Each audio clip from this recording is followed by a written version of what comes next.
I also have many friends who said that Goa is very soon becoming like where I live, which is Lokhandwala, because of the number of people moving from Bombay to Goa right now. Yeah, I mean, I don't really, it doesn't bother me at all. What really bothers me is that a lot of the people are altering the real estate market. That I'm not cool with, but everything else is perfectly fine. My neighbor left. My neighbor has a house in Goa, and he used to work there, and his wife and son were here. And because Yeah. his son had school here, they just like the day lockdown eased up a little bit, packed their bags. Both of them, son and dog, just left. Post photographs in their pool, in the building they're in, and we're all Wow. like, "Damn it!" Nice one. Oh wow, we're at 100 people now. Yeah, and a lot of people are sending me messages asking me how to find your sound as a music producer, and one mixing tip you would like to give. I love you. I love you too.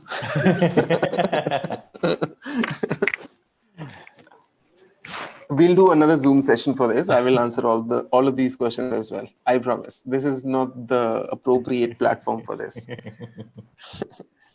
Today we'll talk AI and technology. Yeah.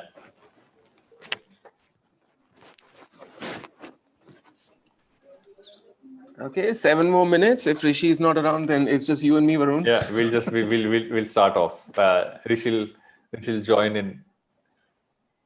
Yeah. Should have signed some sort of a contract with Rishi. If you arrive late, then 10% stakes are mine.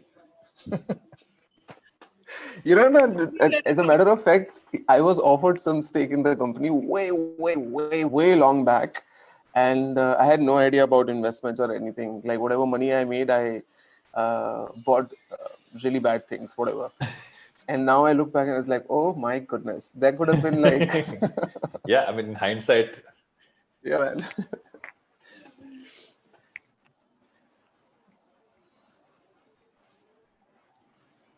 I think she's going to check on Rishi.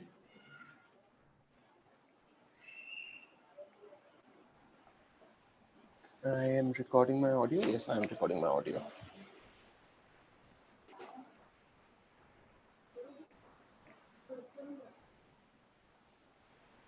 On you're recording it on your phone as well, right? The audio Yeah. note. Yeah. So a lot of the audience is sending me messages. I can't reply to you, but I'm reading all your messages.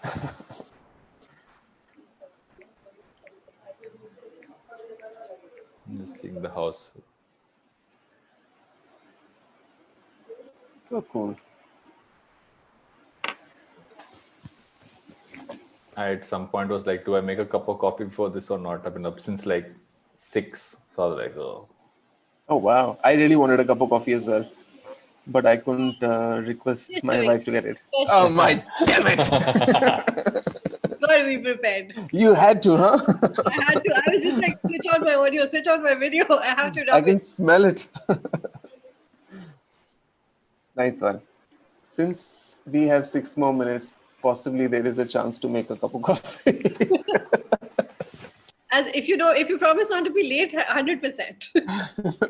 नहीं मैं chance नहीं ले सकता मैं जल्दी आता हूँ हर जगह time is money is how I look at it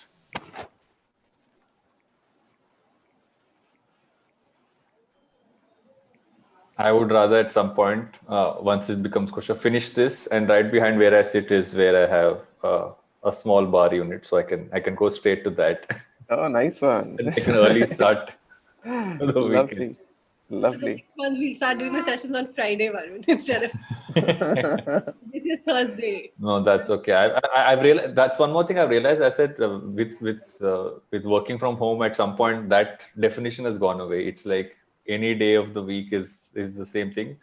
Plus, my business partner lives upstairs, and he's a full-fledged like bartender on the side in terms of what his skill set is. So I want to have an actual thing kind of go up, and he creates all these concoctions to add to the drink. So it's always interesting. Okay, so some of you are pinning us that your friends aren't able to join. This is all live streaming on upGrad's YouTube and on their LinkedIn channel, guys. So in case you're unable to log into this, just rush over, open your social media, you'll see this.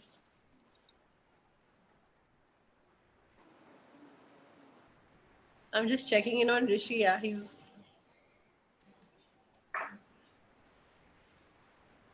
I'm excited about 10% stake. Maybe he heard you. आज तो मैं बिल्कुल नहीं आऊंगा.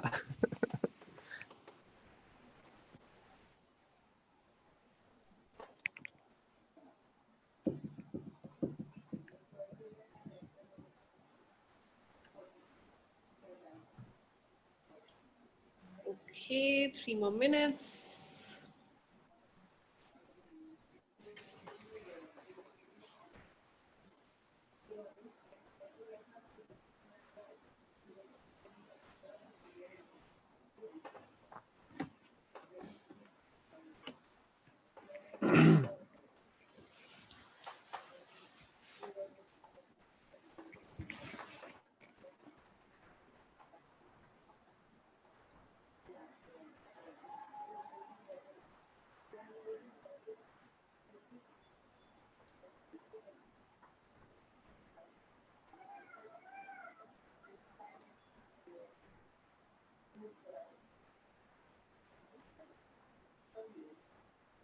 Someone messaged me about the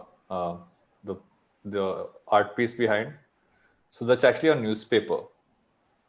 Oh, really? Oh, wow. Yeah, so by the way, I'm using a GoPro for this, right? So I can actually move it around. Oh, sick. So yeah, so like I can't show it properly, but it's quite cool. It's like a street artist, which actually Pooja, my wife, actually got much before we got married, and the street artist in Spain just literally picked it up, and this guy was just painting on newspapers instead of canvas, and he was putting it together. So Sick. Where exactly? In India itself? no, she got it. I think in Madrid. I think. Oh, lovely. So I used to be a terrible traveler. I would not travel anywhere. I'm like, कौन खर्चा करेगा? Goa जा रहे बहुत है type. I have since over the last 8 years been fully changed in that scenario, saying no, we will go somewhere and you will like the experience of it. So let's say I'm late bloomer into liking how to travel. Yeah, man, traveling is like one of the most beautiful thing. I love traveling. Yeah, because you must do a lot of that, right? I'm just if I Yeah, no, that's sort of traveling. That traveling is not very cool. Yeah. No, that's not. Yeah, travel without work. That traveling is good. That is the best. That's the best traveling. That is the best. I mean, otherwise, usually what happens is you go to a place in the morning, afternoon you do sound check, evening you go like interact and do the show, and in the night itself, after I finish my show, I take a midnight flight and I go back home. So that's not necessarily traveling. It's like going anywhere. Yeah, it's like doing like an extended gym session. Like, "Ah, Bhagwan, मैंने क्यों किया?" That sort of a situation. But yeah, when you travel without any work, it's amazing. It's really amazing.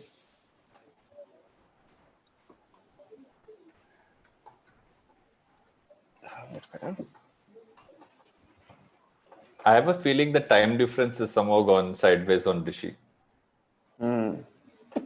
Now, if Rishi is not here, on my watch it's 6:30. Yeah, mine Then also. it's so it's me and Varun now. Varun, बताओ आपका दिन कैसा गुजर रहा है आजकल?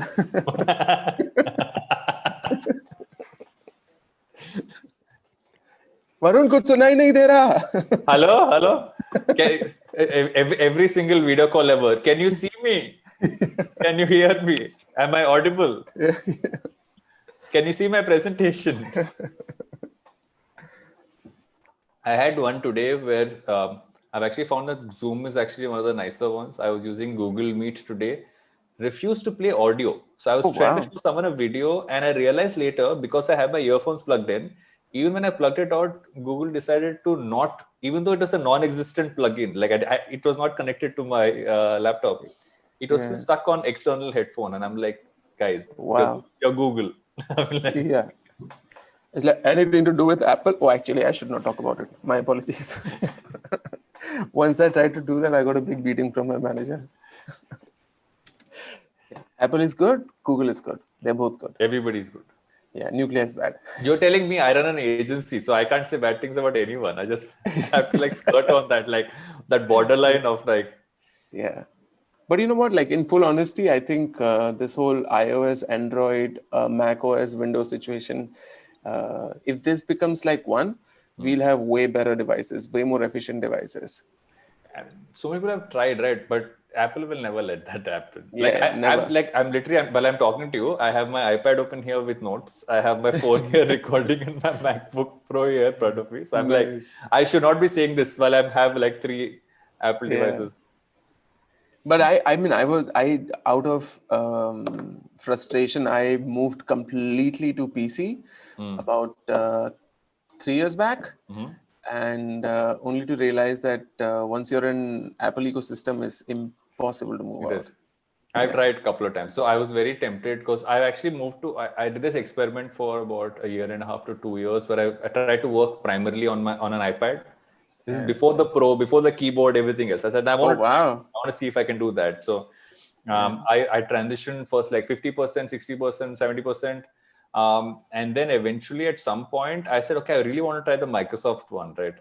And I just, once I tried it, I said, could not. Like, just like generally you're trying to do something, your hands don't go in the right places. So it's like, eventually just succumbed and went back. It requires a lot of attention, you know. It's something that you need to sort of shringar hai wo, shringar. You know, you have to like dress it up. You have to like do every little thing yourself.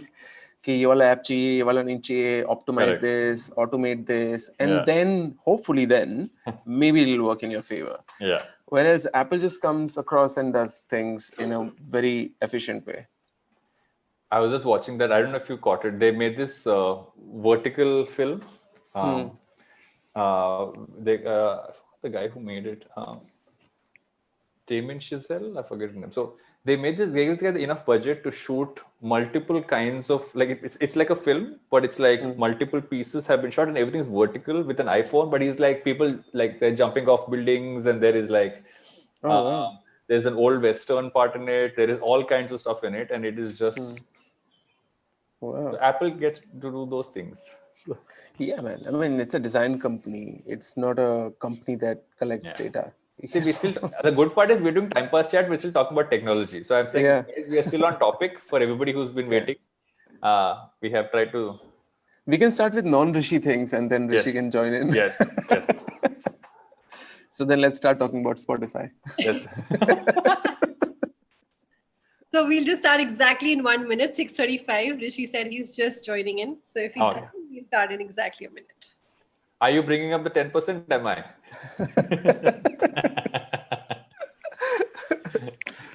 मैं तो 1% से भी काम चला लूँगा. मेरा भी चलेगा. I was going to say आधा भी चलेगा %, but I was like.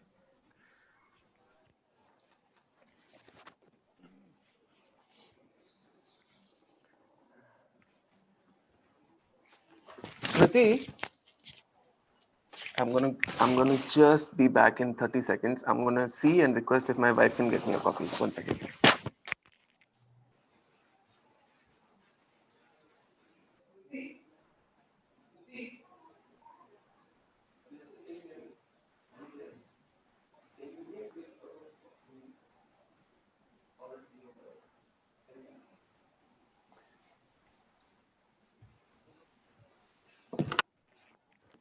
Wife is the best. Rishi is trying to join in, I think,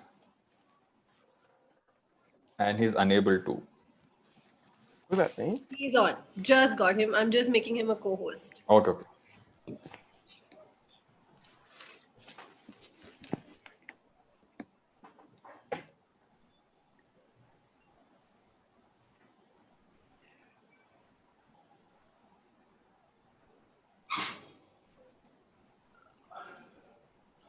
Wow. He was just here.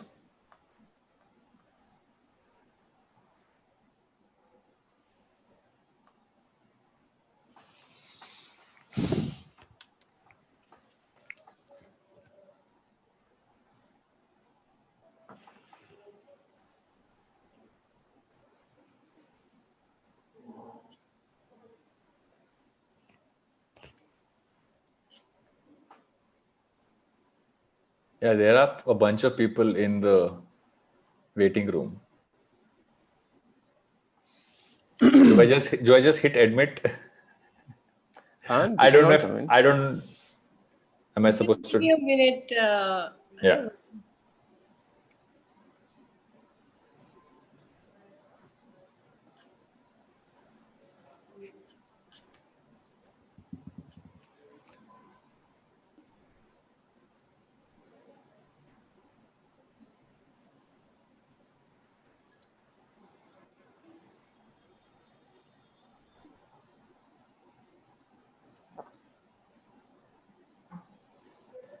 Wow, you guys have been sending like so many messages. I am reading all of it.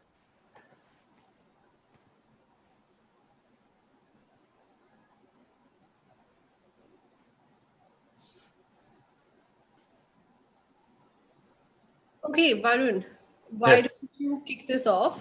Yeah. I'm just going to get Rishi in because it's Yeah. 30. I don't want everybody waiting. No, it's cool. I'll start off. Cool, sounds good. Am I going to one second? Hey guys, everybody's on mute, I'm guessing. So then I can kind of kick it off. Like every single video call ever has to be said is everybody on mute? Can everybody hear me? Can everybody see me? Can everybody see Udayan as well over here? We've been doing time pass for the last 10-15 minutes. Apologies for that. But we kept it technology focused. So I think we categorically we stuck to what the wider realm of what we were going to focus on. So welcome to future forward sessions with upGrad and LBB. I guess when you think about talking about the future, one of the first things you kind of think about, especially if you're in 2020, is you thinking about what's going to happen tomorrow? Am I going to be able to get out of my house? Am I going to be able to do something? But I think what's important is that we're going through what is a seismic change point, right? About how everything kind of functions. There's been a lot of acceleration on that, primarily because of technology, but I would say a lot of this stuff has been accelerated. I can go into a lot of spiel around that, but I will stay away from that. But just in a nutshell, we're in a very interesting point where there used to be this whole thing about, are you going to be a generalist in life or are you going to be a specialist? But I think when the unique point where you have to know everything, but yet know a lot more about one or two things. So you need to be a generalist who has a few things to specialize in. And that's really where you need to upskill yourself and stuff like that and kind of go ahead. So over the next couple of weeks, what we're really going to focus on is talk to people from across spheres about different categories and really kind of dig a little deeper and figure out what are those things that you can learn about how you can kind of be future forward as you kind of go ahead. So I can see that Rishi's also kind of come on. I noticed him. Yes, he's here. Super. So let me just see. Hey, Rishi. I'm going to see if you can. Oh, yeah. Can you guys hear me? Yes, you can. Yeah. Guys, I'm sorry. I mean, you put on such a huge event. We can't even get into our own venue. That's amazing. That's like Udayan level right there, Yeah. Oh my goodness.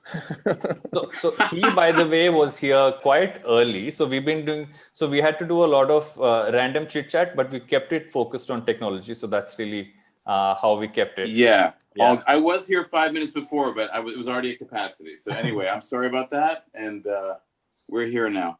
How's everybody? So everyone's good. We've had a Good. ton of people here. We're about 132 people here, and I guess a few more on waiting. So so let's kick it off. And thanks guys for taking the time. I mean, I don't think either of you really need introductions, but I will do some as well to the best of my capacity in that sense. I'll start with you, Rishi. So for anyone who consumes music, who has streamed, stuff like that. So JioSaavn has been one of the platforms that we all work towards. Rishi, of course, is the co-founder and CEO of that. And thanks for keeping the music going. Thanks for letting us all listen to so much and consume so much over a period of time. I might have to blame you for my screen time being a little excessive from time to time, but I will leave that blame for another chat. And on the other end, I will not refer to you as Nucleya. I will call you Udayan today. But the artist also called Nucleya and Udayan. So I'm not going to introduce you at all. What I will do is that, how do you introduce yourself is how I will start that off. And then we will go from there. Depends whom I am meeting. Sometimes I refrain from introducing myself as Nucleya. Sometimes I have to. But I'm very antisocial, to be honest with you. Like there's a reason why I live in Goa. It works in my favor, thankfully. So I think one of the reasons why it's great to get both of you here today is to primarily because what we want to talk about is how technologies kind of change the music space, right? Be it the creation side, be it how we consume it, how we distributed everything around it, even how performances happen, everything else. Technology played a large part in that. So the idea primarily was to kind of dig into both your heads and kind of figure out, get some perspective. So everybody who is listening in, watching, can kind of get, a bunch of points out of that. And everyone, including me, can kind of learn a few things which you can note down and maybe use as we go ahead. So to start off, and this, I promise you both, this will be one of the few times that I will do this, where I will ask both of you the same question. To start off, I'll start off with Rishi. If you had to look at technology in the music space, what would you say the larger changes that you've seen technology do for music? Especially over, let's say, last 4 or 5 years or so. Yeah, it's a good question. And first, I want to thank you all for having us. I really appreciate it. I'm excited to be here. I think, technology has obviously changed everything from about all of our lives. But one of the biggest things I think in music is just the access of it. So, Varun, as you introduced us as, JioSaavn and sort of being guilty for your screen time, right? So just the mobile access of it has really boomed,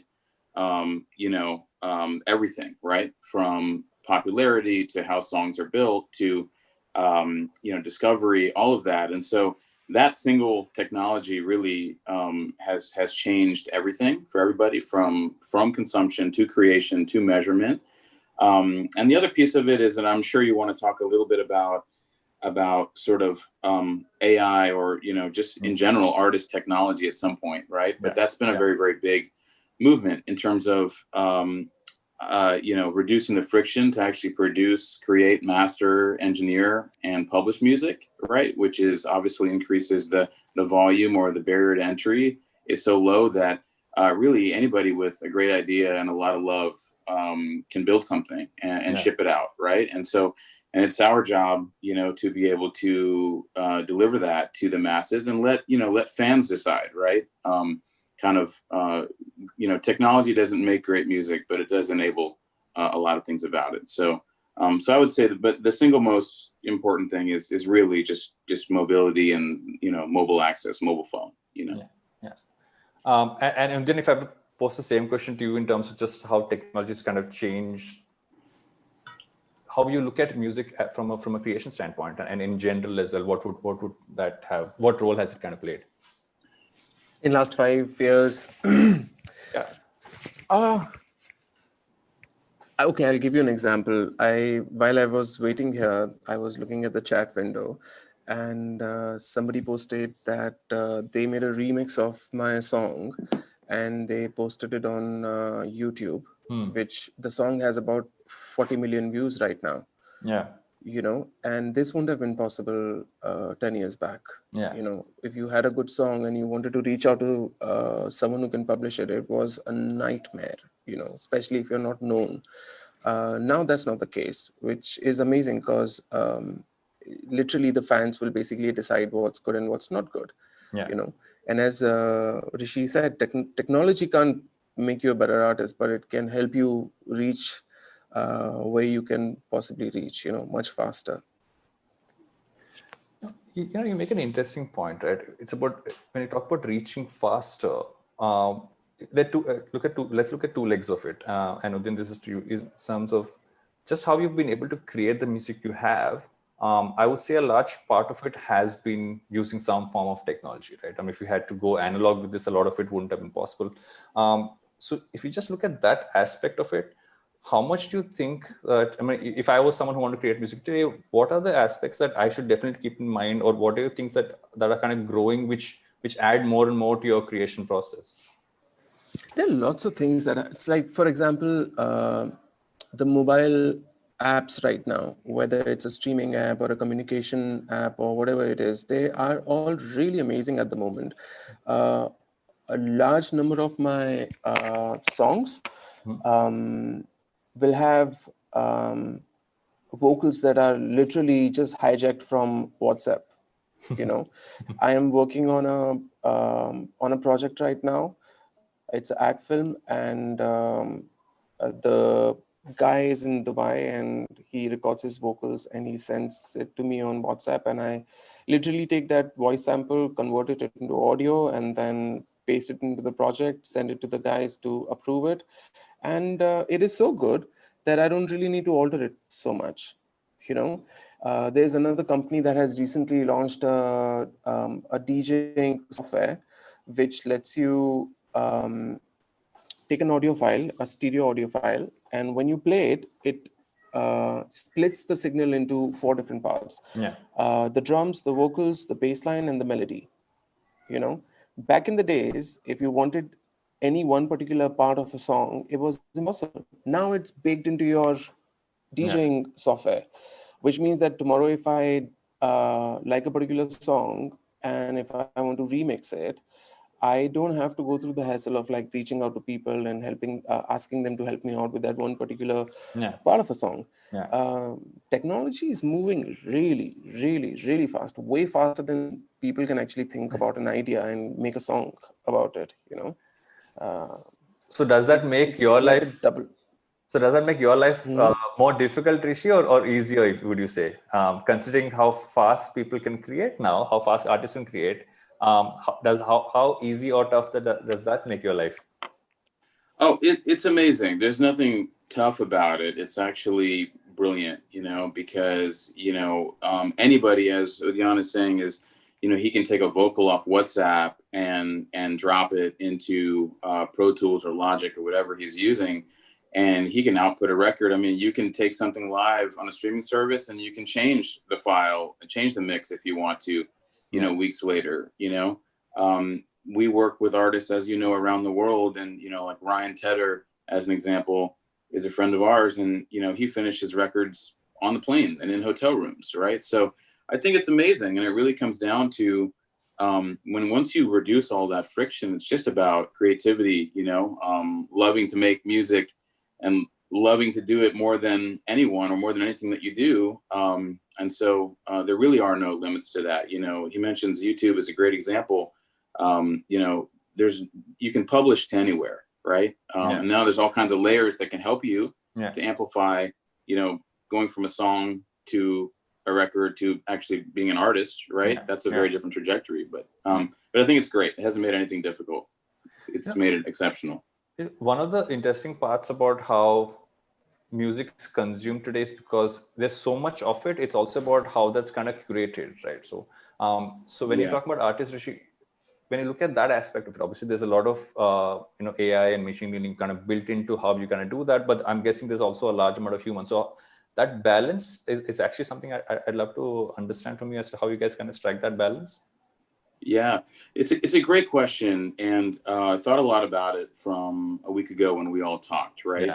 And just to break down a little bit of, you know, what does AI mean when it comes to music and media, you know, and what does it not mean, you know? Because so AI, you know, artificial intelligence, it requires some signal, right?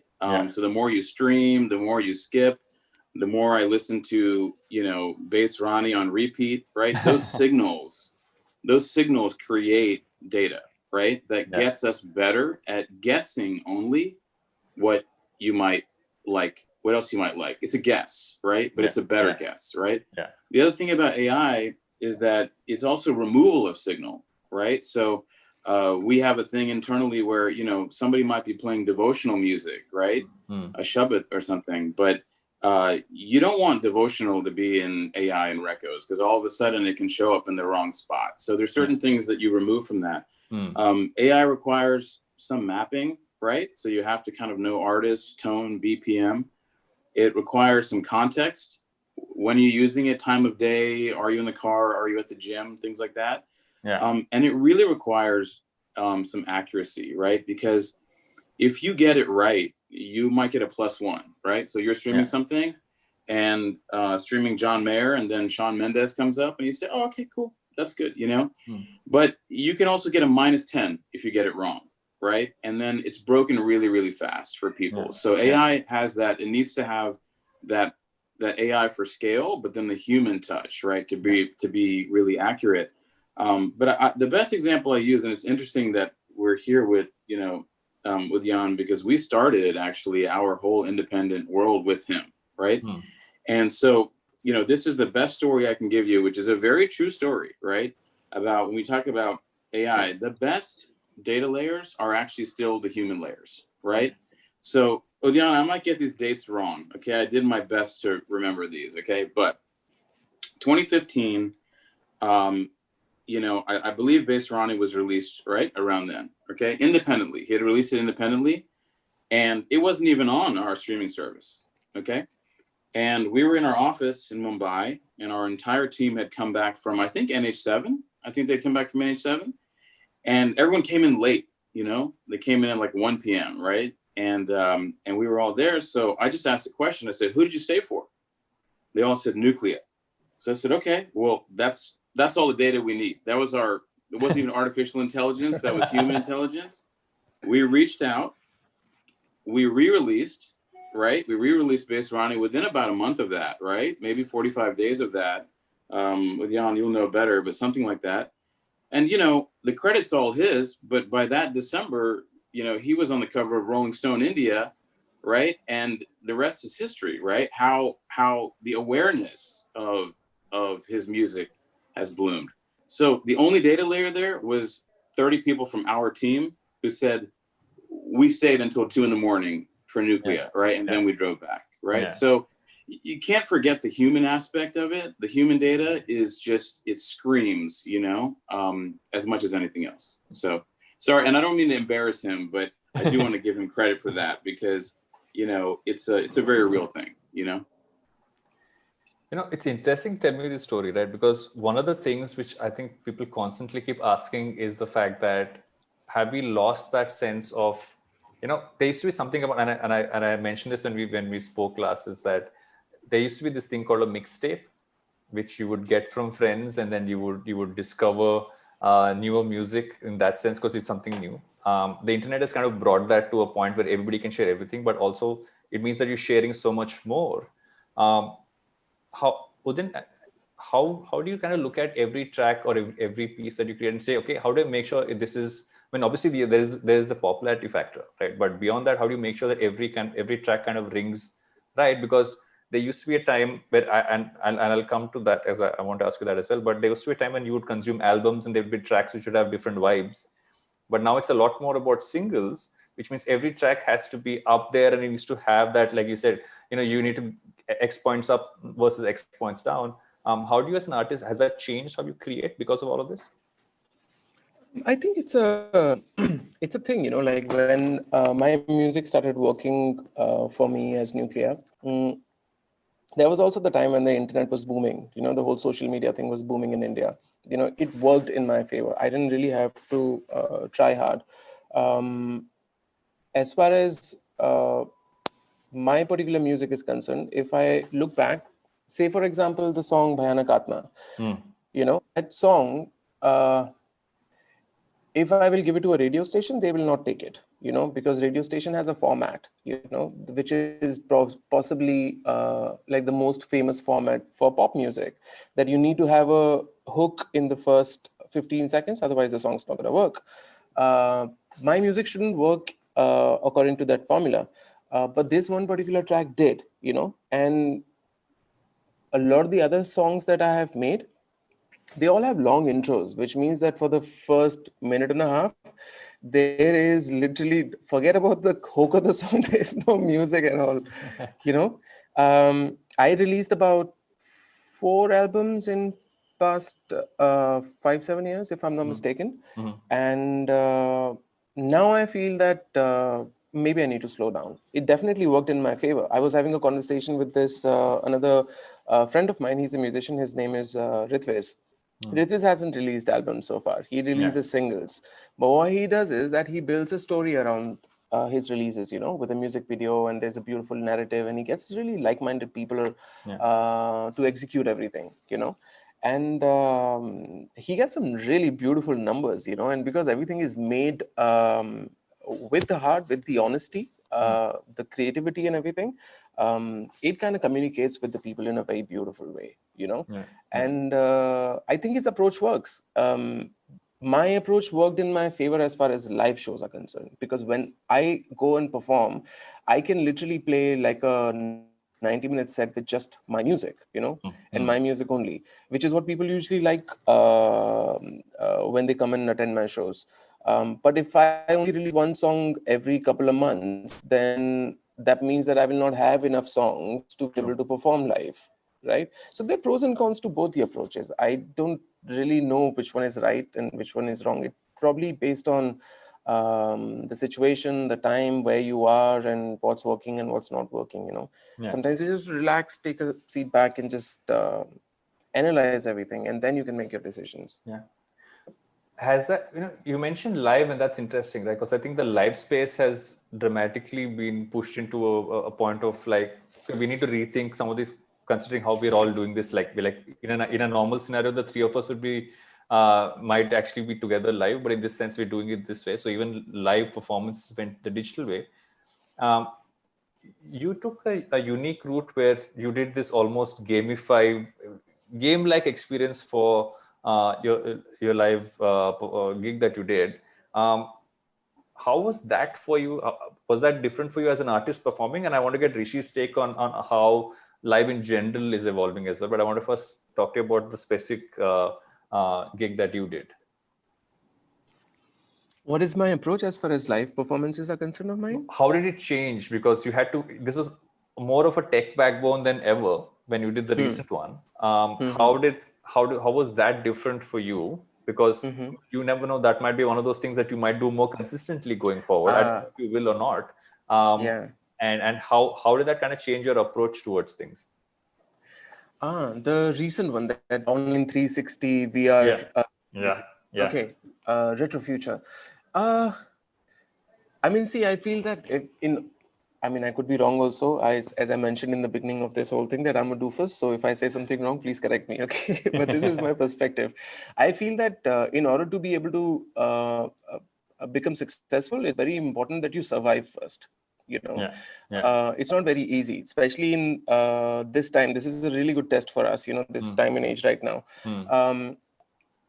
What has happened is that everybody is online now, and everybody wants to be able to experience a live show, but we can't go out and we can't do it. This is the best we have. This cannot replace a live experience. The energy that you have, the sound, the bass line hitting your chest, being able to be next to your friends and just enjoying yourself, that exchange of emotions. There's so many things, being able to see someone enjoying himself just right in front of you, that energy is completely different. This is good. This could be used in a way where we can sail through this time. And both are very different experiences. This is, and neither one of them can sort of replace each other. It's good though. I will say that it did way better than our imagination. Like I remember, like we did a show a long time back. We invited an international act to come and perform in India, and I was supposed to support him. And we did a show, I think in Hyderabad or Bangalore, if I'm not mistaken. And the total amount of tickets we ended up selling were about 1,500 only. And we were just discussing that, there's such big names attached to this. What happened? Why are the ticket sales not happening, And cut to 2020 when we did Retro Future, and I don't want to reveal the number we did. So many more tickets for an online show, The only thing is that we approached it in a very systematic way, End of the day, everything revolves around creativity and being honest with your art. And then utilizing the AI, and then utilizing the technology that you have to sort of work in your favor that way, And thankfully it did. Rishi, just to get your POV on the live aspect, right? Because do you see live dramatically changing? Because we've suddenly started using technology in a way that we never, because the traditional live performance has pretty much been a standard format, right? While you've always had additions because of tech kind of coming in, there's a lot of stuff that people have experienced now. So do you see that changing going ahead? Yeah, I think one is, look, we're in a moment, right? We're in a moment. And I think I completely agree with Udayan about, survival, for a moment. But just to kind of pull the lens up, all of us have been to live shows, right? Yeah. Real live is actually life-changing, right? They're life-changing experiences, right? From the first show you went to every show afterwards, everything about it. It's not just a show on stage, right? It's the experience of a ticket, it's getting there, it's getting, wearing a t-shirt, it's, bumping into people, feeling the music, as Udayan just said. Real live is life-changing, and right now, so we have to adapt to it to kind of keep the light on, if you will, right? Keep it alive, no pun intended. But you can still make it special, and one of the best examples is, in the first, in March, April of this year, everybody's kind of jumping on from their bedrooms and performing and things like that, right? Just to kind of like figure it out, right? But now, you see full on performances, and, a great performer still has to perform now in a different format, right? I don't know if you guys saw Post Malone, what he did with Nirvana, doing the Nirvana covers. That was riveting, and they weren't really near each other, right? But that wasn't a way to adapt, right? So that's going to be the next short while, and for some artists who, live is obviously a large part of compensation, who dropped, Love dropped one of the best albums ever in his career, just at this year, right, where he can't really tour it, so he's going to have to adapt and figure that out, right? But it can always be figured out, and it is being figured out live right now. I think the worst thing to do is to try to recreate that exact thing that happens at the live place, but just adapt to this, and we have a lot of, we've done Live Anywhere, and it's worked really well for us and for all the artists.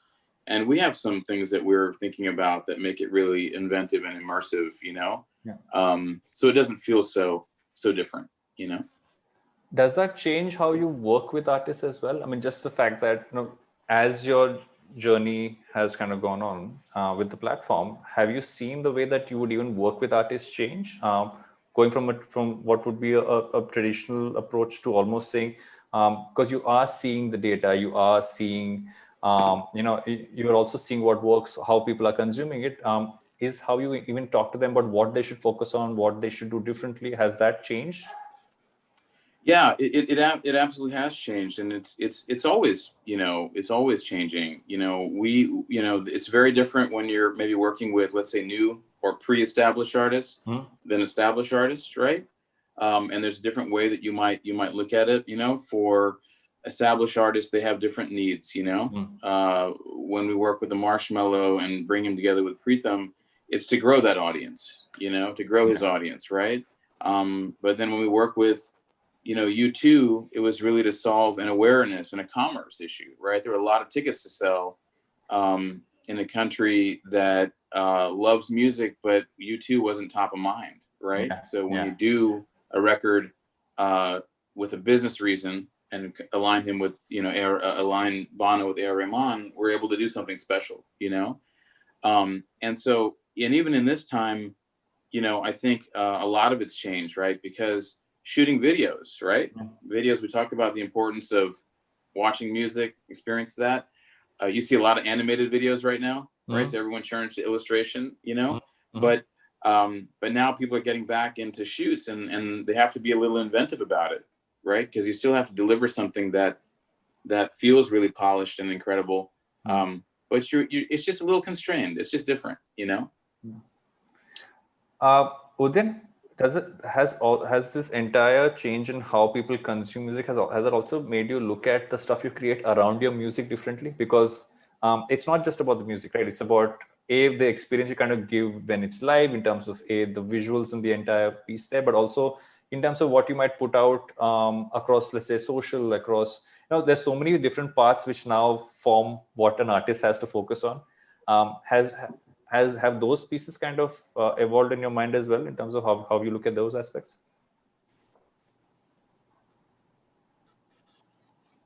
Yeah, I mean, that has always been there right from the beginning, situation. When you see news, and then it alters your way of, you see, and then you realize, oh, I should do a show in Bombay because I have more listenership there. A lot more people like my music over there. You know, Yeah. in the same way, say you release an album and you see one particular track is doing really good. So then you try and understand the data behind it, you know, seeing, okay, how many sort of people are liking it or which sort of person is liking it more. But what we need to understand is that that's not something that, like, I did not know anything about data and analysis and how numbers basically take shape. I just made music back in the days, you know, only to realize it much later that AI and technology is a tool. It's not going to make you successful. It'll just help you reach there faster. If, for example, say 10 songs are working really well and they all have the same format where the hook arrives in first 15 seconds, then the AI is gonna understand that, okay, theek hai, ye wala chal raha hai, so like this is, I mean, we will only be able to see the numbers, right? But tomorrow, if somebody releases a new song that is completely opposite of how the format works, then that becomes the norm, right? So what I'm trying to say is that everything is dependent on being able to sort of analyze the situation and being able to sort of understand how I move forward from here on. You know, there is no way to be able to sort of predict what's going to happen next and pre-plan everything. You know, it's something that we sit back, relax, and analyze first, and then decide, okay, maybe this is what I need to do. But ऐसा कोई पहले से तो सोच नहीं सकता कि अच्छा 4 साल के बाद ये होने वाला है. That's not going to happen. Rishi, would you agree with that? Yeah, I would completely. I mean, we're very aligned in how we think about this stuff, right? Because I think it's a signal, it's a tool to look at things. But you know, is AI going to make music? No. But can it help make us make better decisions? Yeah, it can. You know, and you know, one interesting thing that I think Udayan is talking about in terms of like songs, right? Song structure and how they differ. It comes down to attention spans, right? And so the first 15 seconds he's talking about, and whether it's a hook or it's just an engaging 15 seconds, right? You know, you don't have a lot of time to grasp somebody, right? Now the thing is, once it's almost like you need a few records like that become the handle, you know, and then you can do things that also are a little bit more elaborate, if you will. But you have to kind of mix with them because you have to play with, you know, why were there radio edits back in the day, right? Absolutely. You know, you kind of have to use that. And what the data does show is, I mean, even songs are getting shorter, right? Songs that used to be 4 or 5 minutes, you now see things in the 2 to 3 minute mark, right? By the way, the publishing payouts are the same, so that's why you can work less and still get paid. But you know, the songs are shorter, singles versus albums, right? There's a lot of data in that, right? So we have a streaming label, right? So we can greenlight a single or two, and then look at the data and kind of go, you know what, this does have an audience, or this is tracking, and then we can invest in a record, right? So these are just adjustments you make. But I can't stress enough the same thing that Udayan is saying is, you know, all these things are tools to help you do things better or higher probability or things like that. Ultimately, you have an artist who has an idea, who sits down and writes something, whether it's on a guitar, a piano, at the computer, it doesn't matter. They have something to say, they have a story to tell, right? And they can do that with no technology at all, right? They just have to tell a great story, right? Now you add the other layers to it. Those are, you know, technology instruments to help play also, but you can't take away that piece of it, right? So you can't take away that piece of it. You make an interesting point, and I want to kind of get to this aspect, is that there was a time when if you looked at any musician or an artist, they had a specific area which they would focus on. There'd be specialists in a certain area. Whereas now, because there's so much more that every single artist has to focus on, right? You got to look at, okay, in terms of just generally what's happening on social, how are we going to look at stuff during the live part, just in general, how you innovating around the space, not just the music, but everything else, be it what's happening in the videos, etc. Should an artist today focus as much? I mean, how does the artist balance out being a specialist? Because that's very important. but yet have some sort of general knowledge. I mean, how do you strike that balance? I mean, I actually want to ask both of you this question, but I'll start with you, Rishi. Yeah, so I don't know if it's specialist or not, but you have that thing, right? That thing that makes you who you are. It's your voice. It's what you're saying. It's your brand, right? I think genre borders are kind of melting away, right? Things can mix very quickly. You know, we work with things that are hip hop and things that are country and things that are new legends in India, and we make it all work together, right? Yeah. So I think genre borders break like that. But I do think that it's really important to know kind of who you are in your artistry world, not try to sort of do what's popular right now. All of a sudden Old Town Road came out and everybody started making country demos, and it's like that's not or TikTokable videos. Yeah, or TikTokable videos, and you can do those things for moments, of fame, and we can talk about what we look for, whenever you want to have the conversation about artistry. I can give you 4 or 5 things that we look for, which are very long-standing. It's things that were looked for 100 years ago and things that will still be looked for in 100 years, right? But when it comes to this and what you asked about the things around it, I think you do have to contemplate that, because really, music and culture are the same thing, right? And so you're enveloping people in video, in fashion, in tone, right? And again, I mean, Udayan can answer better. You've been to his shows, right? You've seen. It's not against a backdrop. It's an immersive experience. thing. It's an experience thing, and it sort of takes the music through the eyes, right? Not just the ears. And so, that's just table stakes now. You got to do that. Udayan, so similar thing to you in terms of just the fact that how much do you feel yourself getting diverted from being a specialist and not just getting the other stuff into your head, and how do you kind of balance that as an artist? I don't know, man, to be honest with you. I wish I knew how this thing really works. I have no idea. I just go with the flow, to be honest with you. I feel that जैसा होता है ना कि बच्चा जब रात को सोता है तो हम कहानी सुनाते हैं बच्चे को, तो we tell stories in the night to relax the child so that he's ready to sleep. And a lot of the times the kid will say, not you, I want to listen to the story from my mother, So it could be the same story. It's how it's told, That's exactly where your creativity lies. That's exactly where it's you make it extra special for that child, And I think we are all in the creative space trying to tell stories through our music, through our videos, through our films, through everything else, that thing shouldn't be lost.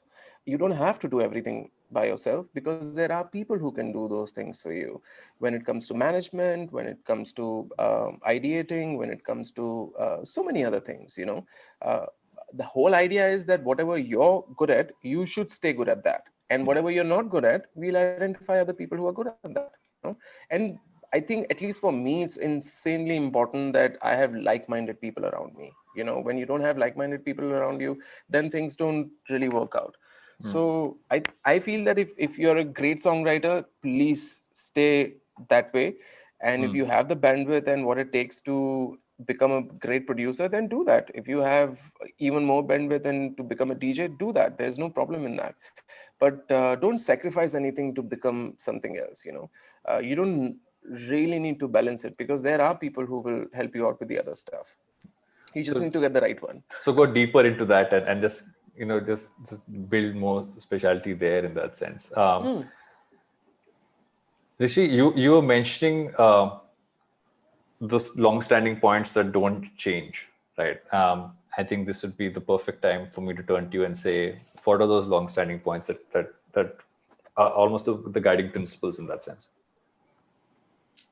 Oh yeah, I mean, look, I'll tell you what we look for in it, and I think again, I think what you're feeling from both of us is, we've done a lot, but we also flow, right? We also just kind of there's not a rigidity to it, right? Because as soon as you do that, it's not cool, and it's just not going to feel like things that we want to be a part of, right?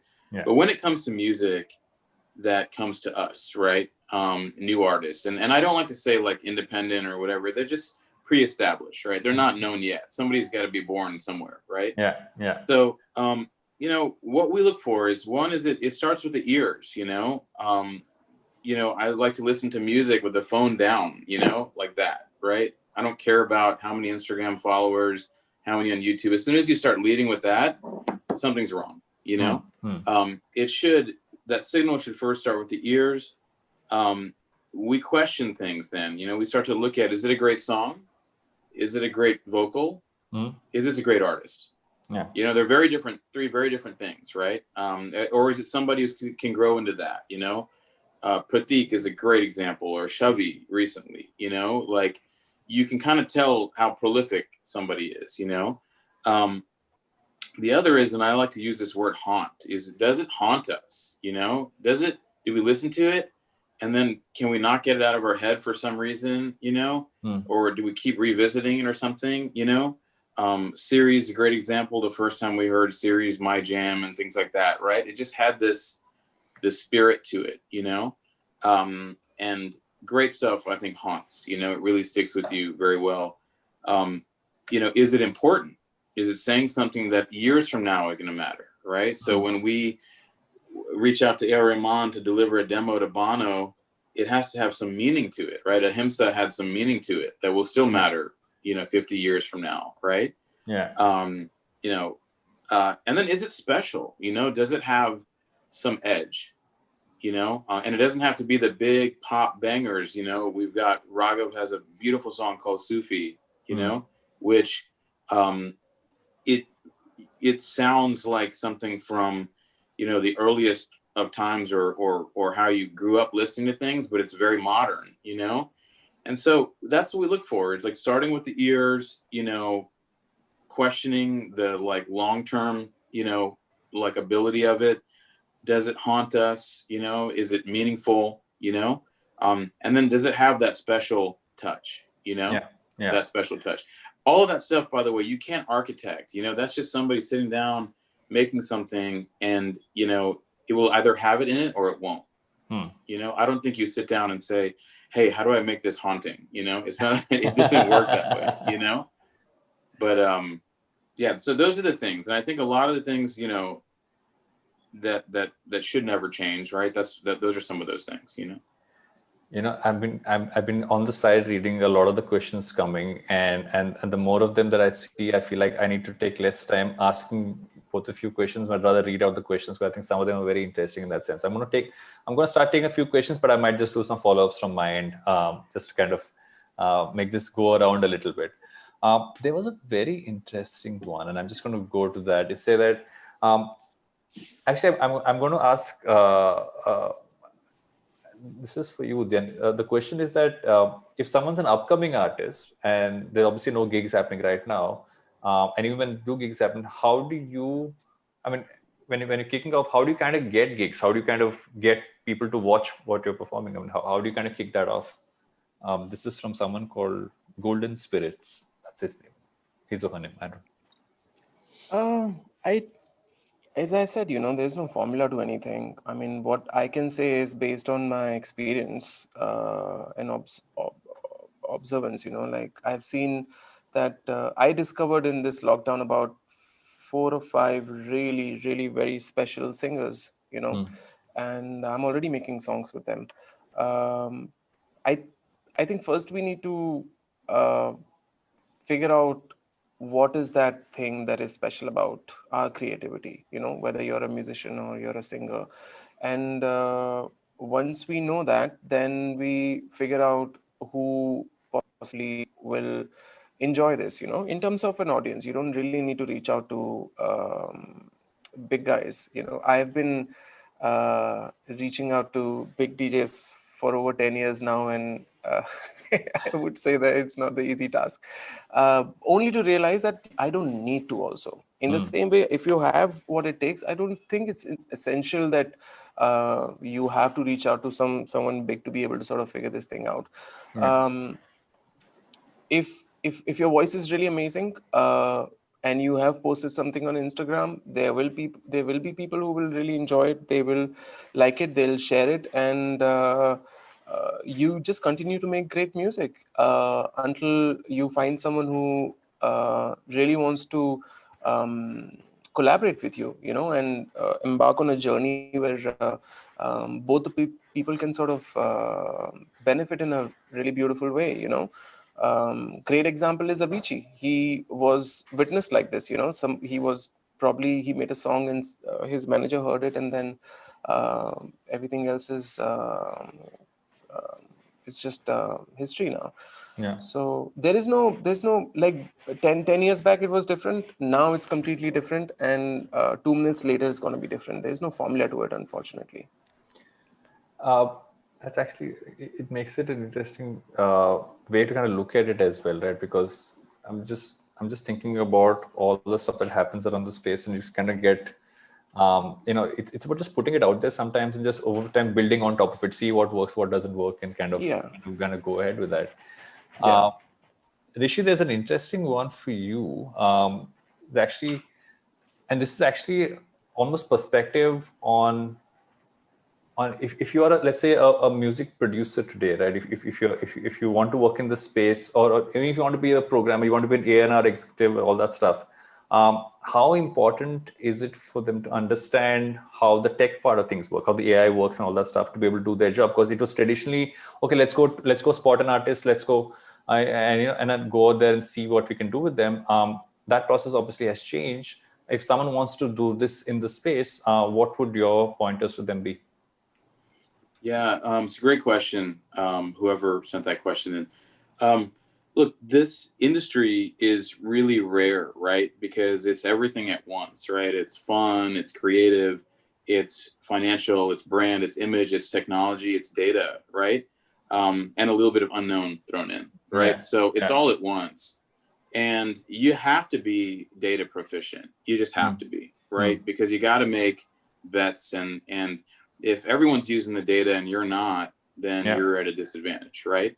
And anybody who wants to be in the business on any side of it, if you're on the producing side, you're going to want to know the best technologies, right? You're going to want to know Splice, and you're going to want to know, right, the best audio software, right? If you're on the mastering side, you're going to want to know that. If you're on the finance side, right, you're going to need to know how all the dashboards work, right? That talk about revenue generation from all DSPs and YouTube and Sync and everything, right? So technology is a big part of it, right? Because ultimately also, everyone we all enjoy music and all of that, but I think, this is it's a livelihood for artists, right? Who have to generate income that they're owed from great art that everybody else gets to enjoy, right?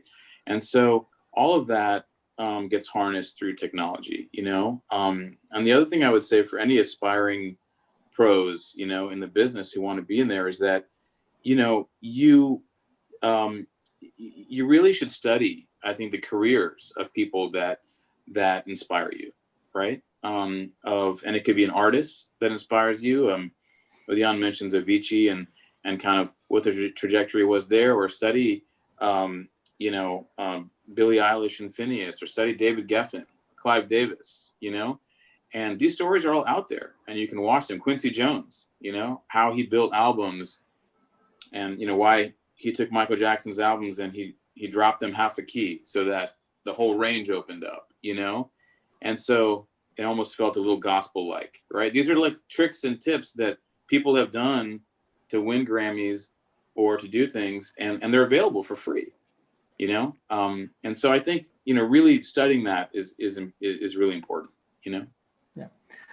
If you look at it from music, almost like if you want to be the person who's actually working on creating music, but obviously there is a lot of technology involved, right? If you want to get into music programming, you want to produce that and all that stuff. Udayan, to you, there's a question here about saying, how deep and what are the things that someone should focus on if that's what they want to make as their career, right? In terms of not necessarily being the artist, but kind of working with artists to kind of, do a lot of the stuff which involves technology. what do they need to do in terms of being able to work with an artist? Yeah, some if you want to get into music production, for instance, right? If you want to be, and you kind of almost, I'm just going to read out. I was trying to concise it together, but just in terms of like working on the softwares. But I know a lot of the artists now do it themselves. But if you what you want to focus on is almost being, a music producer, Right. not necessarily the artist. What are the things? Right. I get it. Okay. I feel like first and foremost is to be able to sort of learn music. A lot of the people want to become music producers without really understanding music. And it helps in a huge way. It helps in a huge way, because now you understand not just the melody but also the harmonies. You understand what scale it fits in. If you need to move into a different scale, how do you move to a different scale, whether it requires it or not, how you can make it more interesting. That all starts with having knowledge about music. So that is first and foremost. Even if you can play piano and like understand your notes and chords and everything, that's also a really good starting point. Yeah. I recently discovered this boy from Pune. He's probably not even 20-year-old, and he sings classical music in a very jazz and blues style, and insanely unique. In the same way, there are lots of producers who will combine the styles of music, which not necessarily will sort of sit together, but that can only happen if you start thinking like that. Yeah. In When I'm not making music, it's not that my mind is shut. It's constantly thinking about it. Yeah. Okay, maybe if I need to mix this thing with this thing, then probably I need to do this. It's a constant battle. You have to constantly keep making music. You have to constantly keep thinking about it. And technology plays a very important role in this. Nowadays there's a plugin called there's a software called Melodyne. Earlier, if I had to record harmonies on an existing vocal, it was very difficult. But with Melodyne, I can do with just a single take. And in the same way, there are lots of these different plugins and softwares that you can use to make your music better. There's actually a follow-up, which is exactly this. So someone said that if you're using AI-based plugins to mix and master, is that almost a way? Is that in some way taking away from what you'll be able to create as an artist? Is that like, I mean, for lack of better term, is it a bit of a cheat, or is it something that's kosher to do? Is it fine to do that? I don't think anything is a cheat, to be honest with you. People use samples back in the days. Like if you listen back to all the music that was made in the 60s and 70s and the 80s and the till 90s and beyond as well, in the Hindi film industry, a lot of the music was hijacked from the music from the West, and nobody really questioned anything at that point of time because there was no internet at that time, but it was hijacked in the most beautiful way, and which is the reason why the songs are really huge. Right. So nothing is a cheating. I don't think. I mean, your brain is constantly making decisions every microseconds. You audition a sound, you think it's gonna fit or not. You make a decision to use it, then you put it into your DAW. You hear it with the song, you don't like it, then you change it again. Your mind is constantly making decisions. Based on everything. The number of permutations and combinations are infinite. Right, you're making decisions at that point of time. So nothing is cheating. The idea is to be able to become as creative as you possibly can and be as unique as you possibly can. There shouldn't be anyone like you in the whole of the bloody world. Then you're there. Rishi, I'm going to combine two questions for you, which I thought were very interesting. The question, I'm reading it verbatim. What needs to happen for people to be willing to pay for music subscription is the question. And it primarily also then leads into the fact that does that then almost, with the access data that you have, does that almost mean that platforms like yours move towards almost becoming mainstream broadcasters rather than just streaming platforms? So I'm adding those two in together to kind of get your Sure. So they're both great questions. So, So what does it take for people to pay? Like anything else, right? It has to be of value, it has to be valuable to you. It has to be worth, you know, a cup of coffee a month or something like that, right? And so what makes it like that? It is, yes, it's the content. It's also the experience. It's everything that you wrap around it. We're doing unique things right now with live, and unique things with, paid users get benefits, originally they were live benefits like skipping the line and things like that. But if you make people's lives better, people are going to be willing to pay for it, and that goes for everything. So, are we in the business of streaming music? Yes. Are we in the business of culture and being a great brand for people? Yes. We also look, ultimately, we want to make people's lives better, more joyous, be the escape, be the first thing that they launch when they get in the car or they head to the gym. Those things are worth paying for, I think. Right. And then also, as you transact with us, all of that flows to the artists that we know and love, and I think that's a very, very real thing that gets forgotten. People spend hours with records and don't realize how much effort has gone into building those, how much blood, sweat, and tears have gone into that, right, for people. So when you're subscribing to a music service, you're subscribing to artists, so I'll say that. And the other thing is, what was the second part of the question? It was about mainstream. Is the pivot towards being almost broadcasters of music rather than platform streaming music, which is that something that you see happening with platforms like yours? Yeah, it is. It's already there. I mean, look, we're approaching almost 200 million users right now, right? So if all of a sudden a record or a podcast is on our homepage, there's a lot of people that are going to see that, play it because they want to, or play it by accident, right? So that means that you are broadcast. There's a responsibility, right, to what's there, which is why we we use certain things to help us manage the entire 50 million, 60 million songs we have. But ultimately, you really want it to be on an individual basis, right? And so I think Udayan said something really nice about, as an artist, you should be the only person like that in the world, right?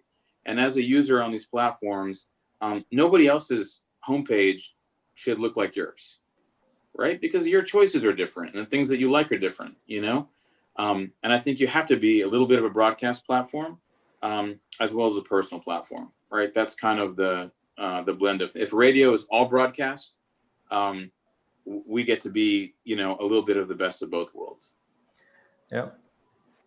If you look at how things are going to be moving ahead, and I want to ask this question to both of you, what would you say? What is the journey for platforms like yours kind of going ahead? What is the journey for the music industry at a whole kind of going ahead? And what do you see are the trends that are kind of coming up, which everyone needs to keep an eye on, or actually make sure that they have a certain level of focus on? Rishi, I'll start with you. Okay, there's a lot in that. So number one is, I'm going to come back to what we keep saying. It starts and stops with the music, right? And great writing, lyrics that tell stories, meaningful messages, musicianship being preserved. It starts and stops there, right? Now, how people get it, whether you get it through streaming service or through, hearing something as part of a Netflix show, or through SMS, or through a ringtone, it doesn't really kind of matter, right? And I think the platforms are going to continue amplifying, right? But it really, it really comes down to that sort of first, piece I'm talking about, right? Great music will find a way to ears and in homes and in hearts. Why I think streaming services are so important, for not just because it's what, we do and 300 people in our JioSaavn family do every day, but because it creates, opportunity to bring, great music, regardless of somebody's prior history or career. People can start here, right? And people can continue here, right? And people can invent here, so I think these services are really, really important. And they've been important for the music industry, which was largely, to use again Udayan's word, there was a lot of hijacking going on, you know, and some of it was creatively beautiful, and a lot of it was, you know, economically fatal, right? And so right now, there's a lot of accountability, right, for everything that gets published, whether it's on my platform or on YouTube or anywhere. And that's good for the whole industry. That's good forever, right? And Udayan, how about you? What would you say are almost the trends kind of looking ahead if you look towards the future in terms of if you're in the business of music, or if you're an artist, or what should you focus on?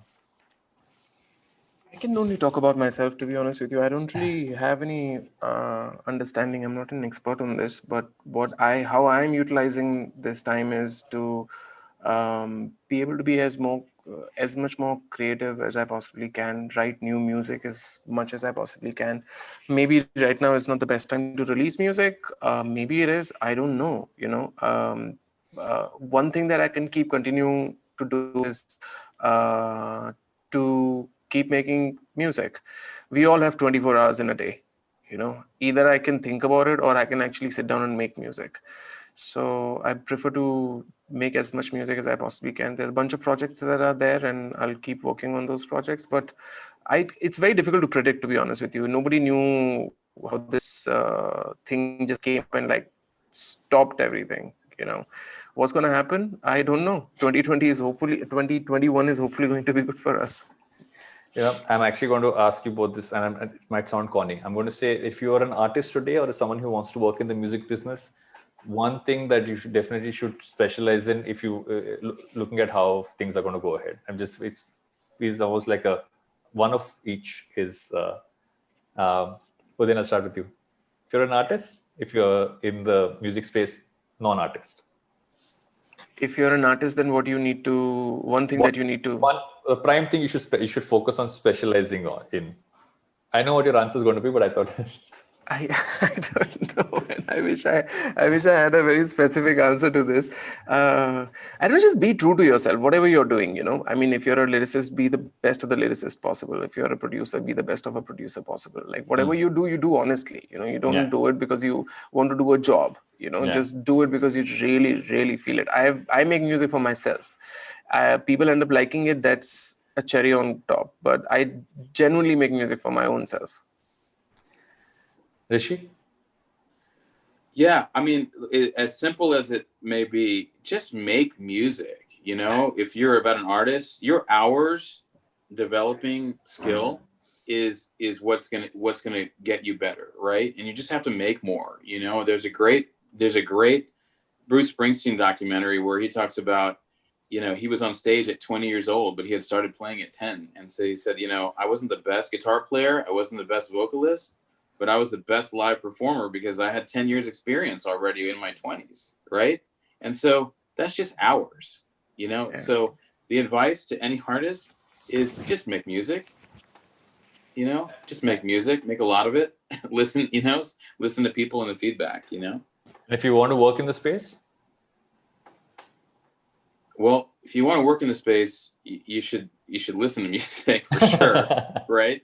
And really understand that. But I think, you know, if you want to work on any side of the curtain here, there's always a way. You just have to want it. You know, you have to have that impossible mindset, not say, well, there's no roles here, there's no roles that. We just talked about it's a unique industry because it has all those things together, right? Yeah. So have that mindset. I think study those careers, reach out to people, you know, and ultimately, and I'll leave this for people, just surround yourself with great people and a great team, you know, like there's so much competition. There's so much, you know, love is like the ingredient that makes everything work, you know? So just surround yourself with good people. And, you know, if you can't help someone, then just, you know, get out of the way, you know, but I think that's important, you know, no matter what you do. So, yeah.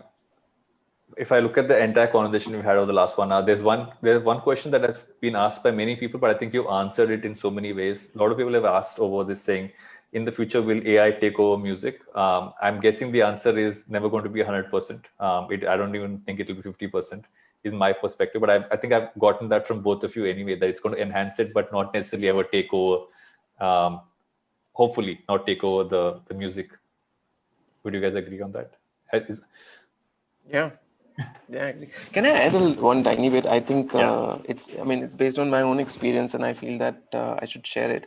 When I started making music, my life was very different, and I could utilize out of 24 hours at least 18 hours to just keep making music, And today, I'm 40, I'm a father, I'm a husband as well. And for me to be able to take out 6 hours every day is a pain in the ass. So if you have the time, please use it wisely and just work and make the best use of it. I think that's a great way to wind this one up. Thank you guys. Thanks a ton for all the insight, for all the pointers, and safe to say that while we came in to want to talk about a lot about AI and machine learning and everything else, but I think what we kind of come out is that the prime thing still stays specializing in music. I mean, that's one thing which you should have a focus area on, and everything else kind of adds on to that.